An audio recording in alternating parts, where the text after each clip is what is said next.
রাধিকা, মা, তোর বাবা অনেক বেশি অভিমান করে আছেন। আমার সাথে ও কথা বলছেন না। তুই গিয়ে তোর বাবার সাথে কথা বলে তাকে একটু খুশি করে আয় মা। আমার মায়ের বলা কথাটা শুনে আমি মৃদু কণ্ঠে মাকে বললাম, মা, বাবাকে দেখে মনে হচ্ছে বাবা অনেক বেশি অভিমান করে আছে।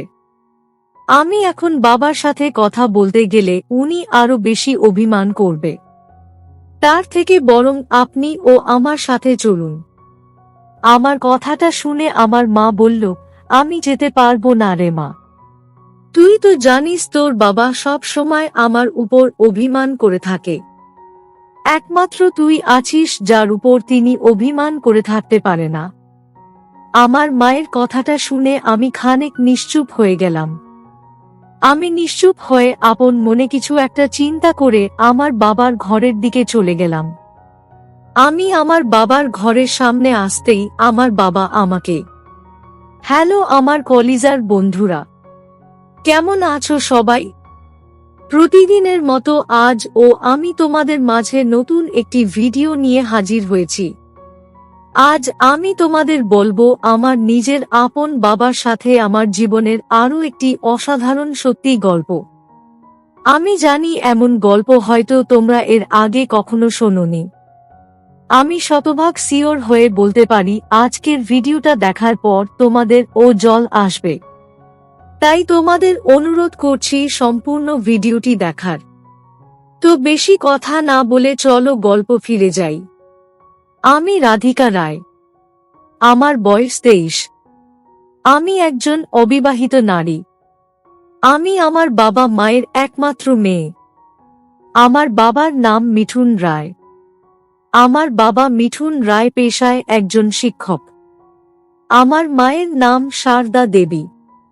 আমার মা পেশায় একজন গৃহিণী। আমি আমার বাবা মায়ের সাথে কলকাতা শহরে থাকি।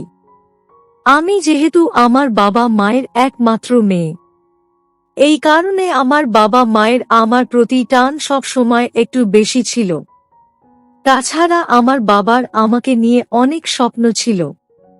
আমার বাবা সব সময় চাইতেন আমি পড়াশোনা করে নিজের জীবনে কিছু অর্জন করি। যেখানে মেয়ের বয়স হলে পিতা মাতার কপালে চিন্তার ভাঁজ পড়ে যায় এই ভেবে যে কখন মেয়ের বিয়ে দিবে। সেখানে আমার পিতা মাতা আমাকে কখনোই বিয়ের কথা বলেনি, বরং আমাকে পড়াশোনা করতে উৎসাহিত করতেন। আমি এমন পিতা মাতার সন্তান হতে পেরে মন থেকে অনেক বেশি খুশি ছিলাম। আমি নিজেও সব সময় চাইতাম নিজের স্বপ্নগুলোকে পূরণ করতে। আর এই কারণেই সব সময় আমি মন দিয়ে পড়াশোনা করি। আমি প্রতিদিনের মতো আজ ও নির্দিষ্ট সময় নিজের কলেজ শেষ করে বাড়ি ফিরে আসি। আমি আমার বাড়ি ফিরে আসতেই আমার মা শারদা দেবী আচমকা আমার সামনে এসে দাঁড়িয়ে পড়লেন। আমার মা শারদা দেবী হঠাৎ করে আমার সামনে এসে দাঁড়িয়ে পড়তেই আমি কিছুটা অবাক হয়ে যাই। আমি কিছুটা অবাক হয়ে আমার দিকে তাকিয়ে কৌতূহলী কণ্ঠে মাকে জিজ্ঞেস করলাম, মা, আপনি হঠাৎ কে আমার সামনে এসে এমনভাবে দাঁড়িয়ে পড়লেন কেন? কিছু বলবেন মা? আমার প্রশ্নের জবাবে আমার মা একটা দীর্ঘশ্বাস ফেলে বললেন, তোকে আর কি বলবো? সকাল থেকেই আমি একা এই সংসারের সকল কাজকর্ম সামলাতে থাকি। এই বাড়ির কারোর সেই দিকে কোনো খেয়াল থাকে না। এত পরিশ্রম করার পরেও আমাকে শুনতে হয় আমি নাকি সারা দিন বাড়িতে বসে থাকি। আমার মায়ের অভিমানী কণ্ঠস্বর শুনতেই আমি বুঝতে পারলাম যে আমার মা আসলে কেন অভিমান করে আছেন। আমার বাবা সব সময় আমার মায়ের উপর ছোট ছোট বিষয়ে অভিমান করে ফেলে। আর অভিমানের কারণে বাবা মাকে নানা ধরনের কথা শুনিয়ে দেয়। আমার মা ও বাবার বলা কথাগুলো শুনে অভিমান করে ফেলে আর আমার কাছে এসে নিজের মনের কথাগুলো আমাকে বলে। আজ ও তার ব্যতিক্রম হলো না। আমার মা অভিমান করে আমাকে কথাগুলো বলতেই আমি মুচকি হেসে ফেললাম। আমি মুচকি হেসে ফেলতেই মা আমার দিকে কিছুটা অদ্ভুতভাবে তাকিয়ে কৌতূহলী কণ্ঠে আমাকে বলে উঠল, রাধিকা, তুই আমার কথাগুলো শুনে হাসছিস? তোর বাবা যে সব সময় আমাকে কথা শোনাতে থাকে, এটা শুনে তোর হাসি পাচ্ছে। আমার মায়ের কথাটা শুনে আমি বললাম, মা, আমি আপনার কথা শুনে হাসছি না, অন্য একটা বিষয় চিন্তা করে হাসছি। আমার কথাটা শেষ হতেই আমার মা বললেন, আমি জানি তুই আমার কথা শুনেই হাসছিস।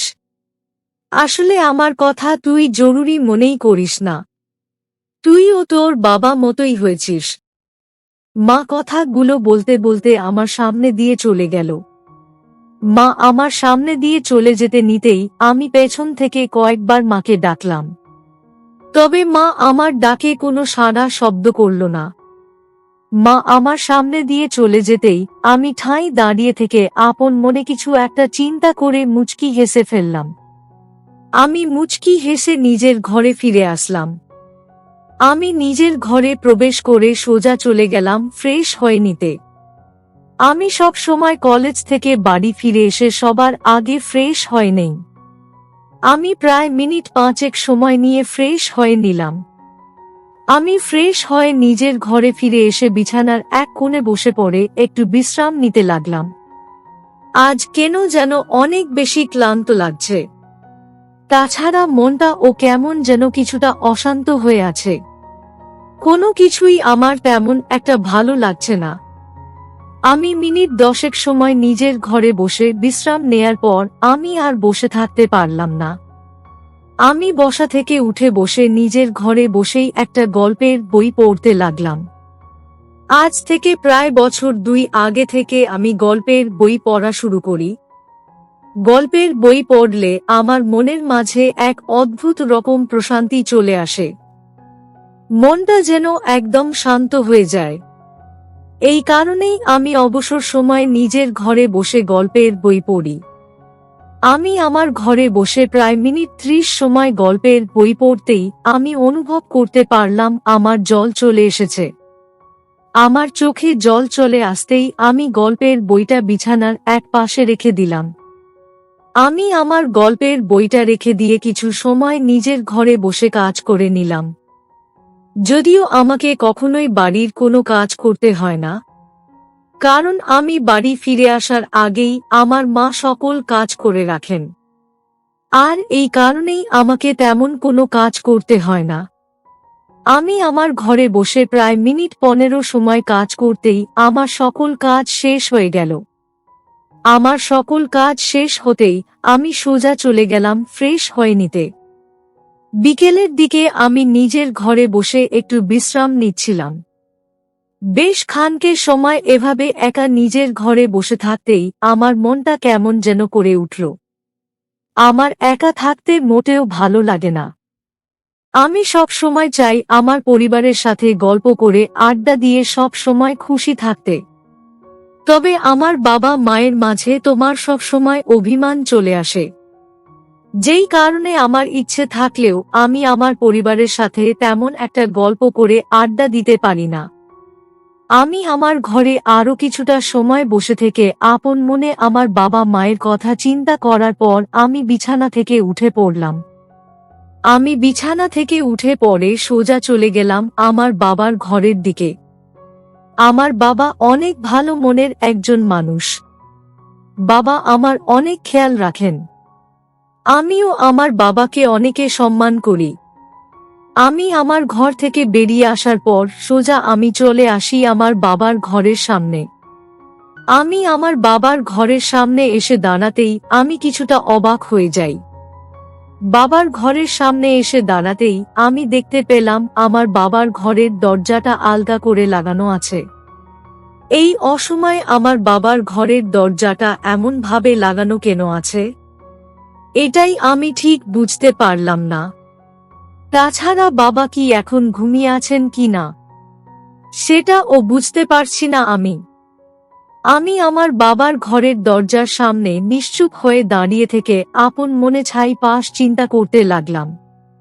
আমি মিনিট খানেক সময় আমার বাবার ঘরের দরজার সামনে নিশ্চুপ হয়ে দাঁড়িয়ে থাকার পর একটা দীর্ঘশ্বাস ফেললাম।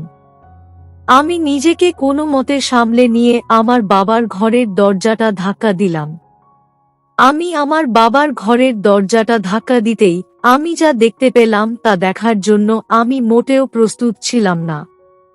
আমি দেখতে পেলাম আমার বাবা ও মা একসাথে বসে কাজ করছে আর গল্প করছে। বাবা ও মাকে এমনভাবে গল্প করে কাজ করতে দেখে আমার মনের মাঝে কেমন যেন করে উঠল। আমি নিজেও বুঝতে পারছি না যে আমার মনে মাঝে হঠাৎ এমন অদ্ভুত রকম করে উঠল কেন। আমার বাবা মা আমার কথা চিন্তা করে অনেক পরিশ্রম করে থাকে। তবে সত্যি বলতে আমার নিজের ও মাঝে মাঝে ইচ্ছে হয় আমার বাবা মায়ের সাথে তাদের কাজে তাদেরকে সাহায্য করতে। কিন্তু আমার বাবা মা আমাকে কখনোই কাজ করতে দেয় না।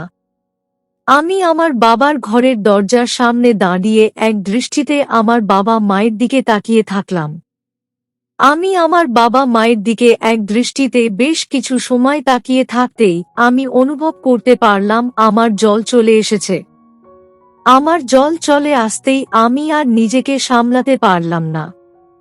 আমি আমার বাবার ঘরের সামনে থেকে চুপচাপ হয়ে সরে পড়লাম।